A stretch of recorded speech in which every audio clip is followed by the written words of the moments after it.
샘 올트먼은 자기가 느끼기에 GPT-4는 완전 썩이었다. 그런데 이제 GPT-5 같은 경우에는 이 친구와 전혀 다르다. 자기는 지금 이 친구를 이제 단순히 챗봇이 아니라 자기의 파트너로 쓰고 있다라는 이야기를 했더라고요. 정말 다른 차이를 만들어냈겠구나.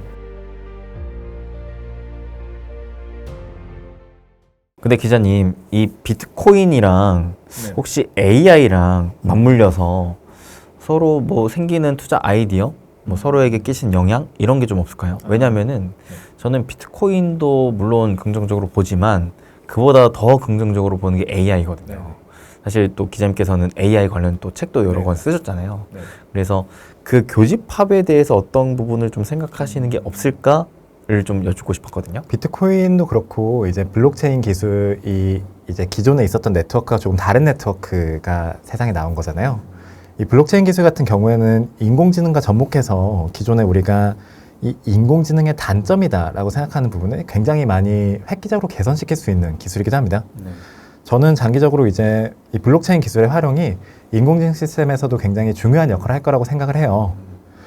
블록체인은 이제 탈중앙화된 방식으로 이제 데이터를 관리하고 기록하는 시스템이죠. 모두가 데이터를 보고 모두가 데이터를 관리할 수 있다라는 측면에서 굉장히 높은 투명성을 가진 네트워크입니다. 우리가 기존 네트워크에서는 사실 어떤 일이 벌어지는지 하나도 알 수가 없잖아요. 그렇죠. 그런데 이제 인공지능은 이 기계를 학습시켜서 우리에게 어떠한 답변을 만들어내도록 해주는 기술이죠. 그런데 이 이야기에서 맨날 나오는 단점, 한계가 너무나도 중앙화된 시스템이 아니냐라는 이야기가 많이 나와요. 이렇게 수집된 데이터, 이거 어디서 쓴 데이터야? 이거 우리가 하는 데이터 왜 이 인공지능 개발사가 가져가? 그리고 결국 이거 수익, 리워드 다 얘네가 가져가는 거 아니야? 라는 이야기가 계속해서 나오죠. 그래서 이 인공지능을 집중화시키면 안 된다라는 이야기가 많이 나오기도 하고요. 데이터를 다룬다는 공통점과 그 중앙화와 탈중앙화라는 두 개의 대척점에 있다는 특징이 저는 이 두 개의 기술이 굉장히 큰 시너지를 만들어낼 수 있는 기반이 될 거라고 생각합니다. 지금 보고 계시는 저 원 차트가 이제 비탈릭 부테린이라고 그 이더리움의 파운더가 있죠. 그 친구가 이제 두 개 기술의 시너지가 날 수 있는 부분이 뭐가 있다라고 개인적으로 이야기하는 내용이 있어요. 그 친구는 이제 데이터 소유권, 투명성, 그리고 자산화, 기술 간의 경쟁과 같은 영역에서 이 두 개 기술이 같이 활용이 된다면 굉장히 많은 시너지를 만들어낼 수 있을 것이다 라고 이야기를 했습니다. AI는 이제 굉장히 복잡한 딥러닝을 거쳐서 그들의 답변을 주죠. 우리 쓰는 사람들은 그 입력감, 우리가 던진 질문, 그리고 출력값, 거기서 나오는 답변, 이거 두 개 말고는 어떻게 이게 나왔는지를 알 수가 없습니다. 그래서 이거 올바른 거 맞아? 얘네가 원하는 대로 세상이 돌아가는 거 아니야? 이런 의문, 걱정이 계속해서 나오는 거죠. 이걸 이제 블랙박스 문제라고 하는데, 이러한 문제가 결국 심해지면 우리가 인공지능을 믿을 수 없게 되거나 인공지능이 굉장히 편향된 이야기를 우리에게 계속해서 주게 되거나 혹은 법적이나 어떤 문제들이 생길 수 있는 가능성이 굉장히 높아지죠. 블록체인은 이러한 기술을, 이러한 네트워크 활동을 공개시키고 모두가 볼 수 있게 하고 이러한 과정이 어떻게 일어났는지를 우리가 알 수 있게 해줄 수 있는 가능성이 있습니다. 네트워크상에서 모든 게 있고 아까 말씀하셨던 것처럼 이거 누구 돈인지 다 알 수 있는 것처럼 그렇죠. 그런 거를 공개된 형태로 네트워크상에 기록할 수 있기 때문에 이러한 과정이 어떻게 일어났고 만약에 잘못된 부분이 있었다면 그거를 우리가 캐치할 수 있게 해줄 수 있겠죠. 블록체인과 이 인공지능 사이의 접목을 굉장히 많이 생길 것 같고 최근에 주목받는 거로는 이제 뭐 월드코인 같은 것도 굉장히 많이 주목을 받았죠. 니어 프로토콜 같은 경우에도 이제 웹3 쪽에서는 인공지능과 관련해서 굉장히 많은 기술로, 굉장히 주목할 기술로 이야기가 되고 있는 분야이기도 합니다. 아직까지 그렇게 많지 않지만 이 인공지능 기술, 블록체인 기술이 조금씩 더 대중화가 되어 갈수록 이 두 개를 접목한 사례도 분명 많이 나올 것 같습니다. 근데 또 그런 와중에 지금 현재 상황에서의 AI를 또 주도하고 있는 건 또 GPT 기반이잖아요. 네네. 근데 이 GPT 기반에 있어서 또 새로운 모델 출시를 또 앞두고 있더라고요. GPT-5죠. 이 GPT-5 같은 경우에는 특별히 또 어떤 부분들이 새로워지는 건지도 좀 궁금하네요. 굉장히 많은 차이점이 있죠. 기존에는 이제 프로세스가 개선되는 건 당연한 거고 기존에 이제 GPT-4 같은 경우에도 사람들이 보는 대부분의 시험에서 상위 10%의 성적을 보였거든요. 이게 정말 대단한 게 의학 시험에서도 상위 10%, 법률 시험에서도 상위 10%, 뭐 생물학, 역사, 수능 시험 이거를 정말 아무것도 안 해도 그냥 물어보는 것만으로 상위 10% 성적을 낼 수 있었던 거예요. 근데 사람들은 거기서 정말 그 상위 10% 성적 얻으려면 너무나도 노력해야 되잖아요. 그렇죠. 의학 이런 거는 뭐 말할 것도 없죠. 그래서 의사 판사가 이제 사라진다라는 얘기도 있었잖아요. 네네, 그런 이야기도 나오기도 하고 우리가 과연 이 공부 계속해야 되는 게 맞나 이런 이야기도 많이 하긴 했죠. 그렇죠. 결국 인간이 이 친구에게 대체될 거다라는 이야기도 사실 그런 거에서 나온 거기도 하고요. 네. GPT-5 모델은 이런 부분에서도 굉장히 많은 개선을 이뤄냈다고 합니다. 아직까지 이제 정량화된 데이터가 나온 건 아닌데 샘 올트먼이 이제 어떤 인터뷰 같은 데서 말한 것 중에 제가 굉장히 재밌다라고 느낀 게 샘 올트먼은 자기가 느끼기에 GPT-4의 답변은 1만 개 중에서 하나만 만족스러운 답변이었다. GPT-4는 완전 썩이었다라고 이야기를 했어요. 상위 10%인데요. 네네, 그러니까 말입니다. 아, 그런데 이제 GPT-5 같은 경우에는 네. 이 친구와 전혀 다르다. 자기는 지금 이 친구를 이제 단순히 챗봇이 아니라 자기의 파트너로 쓰고 있다라는 이야기를 했더라고요. 기존에는 이제 단순히 답변을 주는 이야기, 능력만 할 수 있었다면 추론을 할 수 있고 어떠한 문제가 제시되었을 때 기존의 GPT는 이 문제에 대해서 굉장히 단편적인 답만 내놓을 수 있었다면 이 문제의 본질이 무엇인지 판단하고 그 문제를 세분화해서 각각에 대한 답변을 줄 수 있는 모델로 개선시켰다라고 이야기를 했습니다.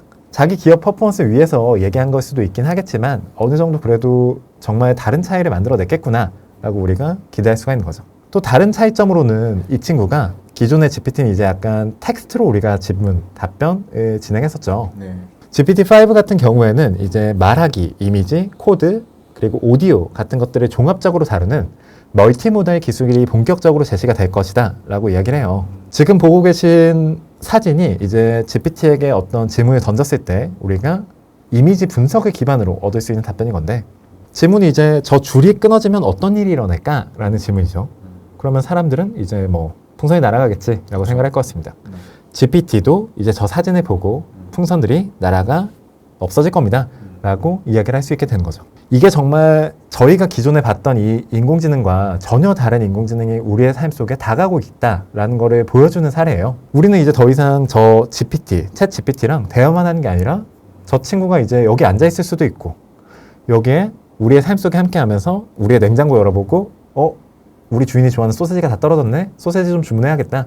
이런 식으로 할 수도 있고 사람들과 의사소통할 수 있는 존재로서 우리의 삶 속에 함께하게 될 수 있는 존재가 되어가고 있다라고 우리가 느낄 수 있는 거죠. 저 기술이 본격적으로 적응되면 아마 우리가 그 공상과학 영화에서 봤던 인간 같은 로봇을 마주하는 세상이 멀지 않았을 거라고 저는 느끼고 있습니다. 벌써 그렇게 되는 건가요? 네네, 정말 1년 사이에 너무나도 많은 변화가 있었죠. 야, 이게 사실 또 AI, AGI 이런 네네. 걸로도 부르잖아요. 네네.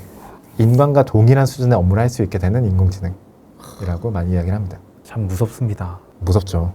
그런 세상 속에서 우린 과연 뭘 해야 될까? 그러니까요. 분명 알고 분명 생각을 해보셔야 되는 시기죠. 그러니까 저도 그렇기 때문에 진짜 일주일에 한 번은 꼭 날 잡아서 이렇게 그냥 먼 하늘을 바라보면서 생각을 좀 해요. 인간만이 할 수 있는 네, 나는 뭘 해야 되는 건가? 앞으로 어떤 일을 해야 되며 또 사람 간에 있어서는 어떠한 또 커뮤니케이션을 해야 되며 나중에 또 결혼해서 자녀를 낳으면 어떤 식으로 또 자녀 교육을 해야 되는 건가? 되게 생각이 깊어지는데 그만큼 AI라는 게 참 무서운 것 같습니다. AI 무섭죠. 인간이 지금까지 있었던 패러다임을 정말 바꿀 수 있는 기술이라고 생각합니다. 지금까지는 그런데 이제 결국 인간이라는 존재 안에서 그게 바뀌었잖아요. 인간이라는 존재를 중심으로 바뀌었는데 네네. 인공지능은 어떻게 보면 이 친구가 어떤 개별 인식으로서 개별된 존재로서 이 세상에 존재할 수 있다는 게 정말 기존과는 다른 차이점을 우리에게 보여주고 있는 거죠. 그러면은 그 무서운 AI 인공지능 네. 기자님 또 어떤 식으로 활용을 하고 계신지도 궁금하네요. 저는 GPT 정말 매일 써요. 저는 그리고 심지어 계정을 2개 가지고 있습니다. 왜요? 하나가 이제 GPT 좋은 모델을 쓸 수 있는 캐페가 있어요. 네. 할당량이 있는데 저는 그거를 보통 그 시간에 다 쓰거든요. 매일같이 이 친구한테 질문하고 매일같이 이 친구한테 뭘 시켜가지고 저는 그래서 계정을 2개나 쓸 정도로 지금 쓰고 있습니다. 이번에 책을 쓸 때도 제가 이 GPT 굉장히 많이 쓰기도 했는데 네네. 이제 최근에 나온 기술 중에 이제 GPT-S라는 게 있어요. S. 네네, GPT-S라고 우리가 이 GPT 모델을 기반으로 우리가 원하는 인공지능을 만들 수 있는 기술이 나오기도 했습니다. 그거 저번에 소개해 주셨잖아요. 네네, 그래서 챗봇 같은 건데 이제 저희 굉장히 많이 됐어요. 그래요? 네네. 실제 이 친구가 많은 챗봇이 나오기도 해서 뭐 우리가 직접 챗봇을 만들고 저 같은 경우에는 제가 쓴 책에 목차를 학습시킨 다음에 나처럼 써줘 라는 식으로 하고 제가 어떤 소스를 준 다음에 이걸 나처럼 써줘 라고 해서 어떤 틀을 만들고 그걸 기반으로 일을 하고 글을 쓰고 이렇게 많이 쓰기도 했습니다. 참 일 효율적으로 하시네요.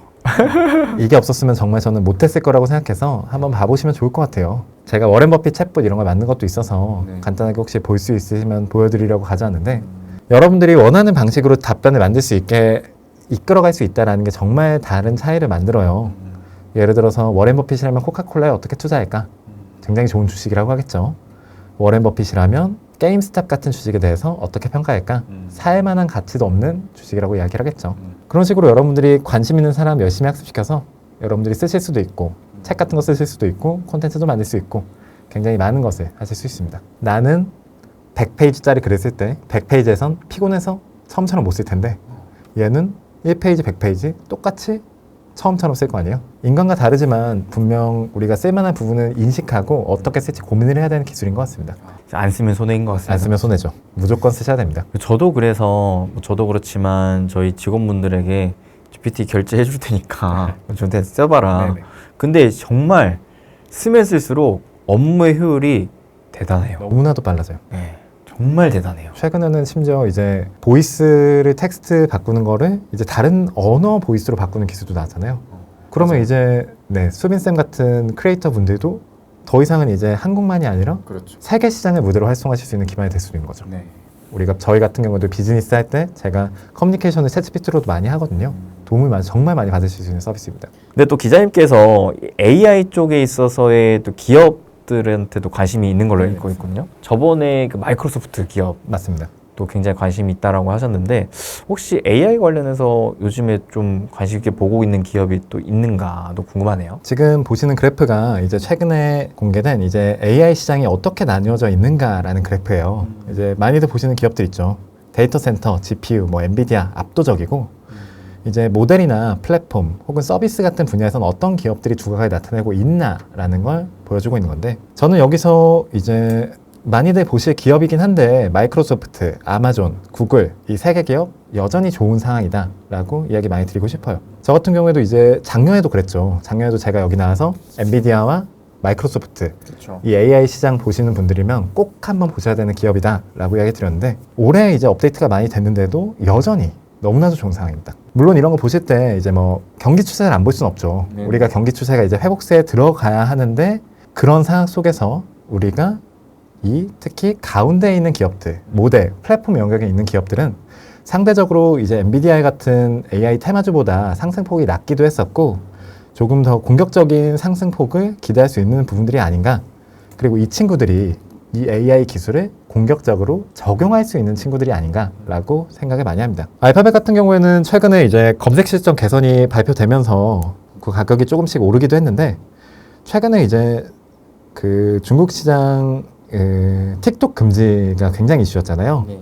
이러한 부분에서 반사효과 누릴 부분이 저는 굉장히 많을 거라고 생각을 해요. 특히 지난 1분기에 이제 구글, 유튜브 1분기 매출이 각각 13%, 20%나 오르기도 했는데 개인 크리에이터들이 근데 우리는 더 많아질 수 있다라고 바로 앞에 이야기를 했죠. 네네. 인공지능 기술이 발달한다는 것은 개인이 자신의 것을 만들 수 있는 세상이 된다라는 걸 의미합니다. 더는 영상 편집이 없어도 이러한 유튜브 같은 플랫폼에 우리의 이야기를 만들 수 있는 거죠. 콘텐츠 확대가 예상되고 결국 이 플랫폼 이용하는 사람들이 더 많아질 것을 저는 개인적으로 상상하고 있습니다.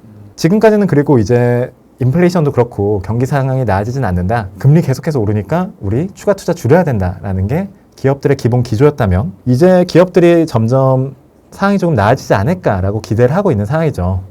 그러면 가장 먼저 고무줄처럼 늘었다 줄었다 하는 비용이 바로 마케팅 비용 아닙니까? 그렇죠. 광고 시장이 지금까지는 조금 침체된 모습을 많이 보여왔는데 올해부터는 이렇게 새로운 시장 생기고 금리 인하가 되고 새로운 기술도 생기고 새로운 사람들이 이 플랫폼 속으로 들어오면서 광고 시장 성장하면서 이 구글, 알파벳과 같은 기업이 조금 긍정적이지 않나라고 생각합니다. 데이터도 그렇고 서비스도 그렇고 검색 엔진 데이터가 가지고 있다는 것도 분명 우리가 무시할 수 없는 부분이기도 하고요. 아마존 같은 경우에도 최근에 이제 자신들의 이제 상업 데이터를 인공지능 모델 개발 같은 데 조금 적극적으로 쓰겠다라는 발표를 했어요. 그리고 이제 저 클라우드나 이런 부분에서 굉장히 높은 비중을 가지고 있는 기업이기도 하고 네. 물류 부분에서 이 인공지능이나 이 새로운 기술들이 적용돼서 효율화 낼 수 있는 부분이 너무나도 많아서 저는 분명히 주목할 만한 기술이라고 생각합니다. 그런데 아직까지는 조금 실용적인 적용 사례다라고 할 수 있는 부분이 없는 부분이 저는 조금 아쉬워요. 저는 이런 게 조금 보이고 그 기술이 실제 미래를 만들어갈 수 있다고 제가 느끼면 조금 투자하는 성격이어가지고 그러한 부분에서 조금 아쉽긴 한데 주목할 기업으로서 하나 저는 꼭 말씀드리고 싶은 게 아마존이기도 합니다. 네이버 같은 기업도 굉장히 주목할 부분이 있다라고 한 게 이 상업 데이터의 활용이라는 부분이었는데 그렇죠. 아마존은 전 세계에 있죠. 네네. 그리고 최근에는 이제 한국 시장 유통 이런 것까지 이야기를 하게 됐는데 아마존이라는 기업이 전 세계로 유통량을 넓히는 과정 속에서 이 인공지능이라는 프로세싱 기술을 활용해서 어떻게 그들의 물류를 만들어갈 것인가. 그리고 저 클라우드 영역에서 지금 다른 기업보다 조금 아쉽긴 하지만 클라우드 영역에서는 굉장히 높은 점유율을 가지고 있는데 저 서비스 모델이라는 부분에서 어떻게 자신들의 역할을 만들어갈 것인가를 우리가 봐야 되는 거죠. 보시면은 각 기업들이 가지고 있는 엣지가 다르잖아요. 구글 같은 경우에는 이제 검색 엔진 이런 부분에 대해서 데이터를 가지고 있는 게 개별 엣지를 만들 수 있을 거고 아마존 같은 경우에는 이제 아마존 웹 서비스 저 친구들이 이제 상업 데이터 같은 거 있으니까 써먹을 부분이 있을 거고 마이크로소프트 같은 경우에는 뭐 오픈 AI와 거의 한 몸이다라고 우리가 생각을 하고 있는데 OS를 가지고 있다는 거랑 이 사람들의 컴퓨팅을 모두 볼 수 있다라는 게 정말 큰 장점이 되기도 하죠. 마이크로소프트 같은 경우에도 제가 최근에 이제 실적 발표를 한번 보고 왔는데 이제 코파일럿과 AI 이 두 개가 제가 작년에 저희가 기대할 수 있다라고 말씀드린 것처럼 정말 많은 성장을 이뤄냈어요. 특히 클라우드 컴퓨팅 부분에서는 더 높은 성장, 전년 대비 이 거래가 80% 증가하고 데이터 분석이나 개발 도구, 인공지능과 같은 부분에서의 애저 사용량이 계속해서 증가하고 있고 그러니까 이 인공지능이라는 게 우리가 쓰는 서비스가 되어가는 과정 속에서 얘를 써야 하는 이제 엔비디아의 GPU가 우리가 물리적인 기반이라면 어떤 소프트웨어적인 기반을 이 마이크로소프트가 계속해서 확보를 해가고 있는 거죠. 그리고 코파일럿과 같은 실제 생산성을 만들어내는 서비스도 점점 수익이 늘어나고 있고 마이크로소프트 365, 오피스 365와 같은 서비스들도 실제 사용 사례를 만들어내고 있기도 합니다. 이 부분에서는 이제 매출이 전년 대비 12.7% 증가했다고 하더라고요. 그런데 사실 지금 마이크로소프트 오피스 인공지능 쓰시는 분이라고 하면 많지 않을 거예요. 거의 없을 거의 거예요. 없죠. 네. 너무나도 많은 파이가 아직까지 열려 있다는 겁니다. 그렇죠. 그리고 이게 사실 미국 시장에서 이제 특정 언어를 기반으로 먼저 선출시를 한 거거든요. 그게 반영된 것만으로 이렇게 매출 증가를 이뤄냈는데 그리고 아마 아직 적용 안 한 기업들 너무나도 많을 텐데 이걸 써보고 싶다라는 건 분명 보시면 반드시 느낄 거예요. 이거 쓰는 거랑 쓰지 않는 거 너무나도 효율이 다릅니다. 저도 지금 이걸 어떻게 쓸 수 있을까 많이 고민을 하고 공부를 하고 있기도 한데 PPT 같은 경우에 그냥 만들어 달라고 하면은 다 만들어주고 구글, 독스, 뭐 워드 같은 데서 그냥 다 짜줘요. 데이터 분석까지 해주고 우리가 못하는 거 너무나도 쉽게 해주는데 이거 한 달에 뭐 몇만 원 더 내고 쓴다 안 쓴다 하면 당연히 써야 되는 서비스거든요.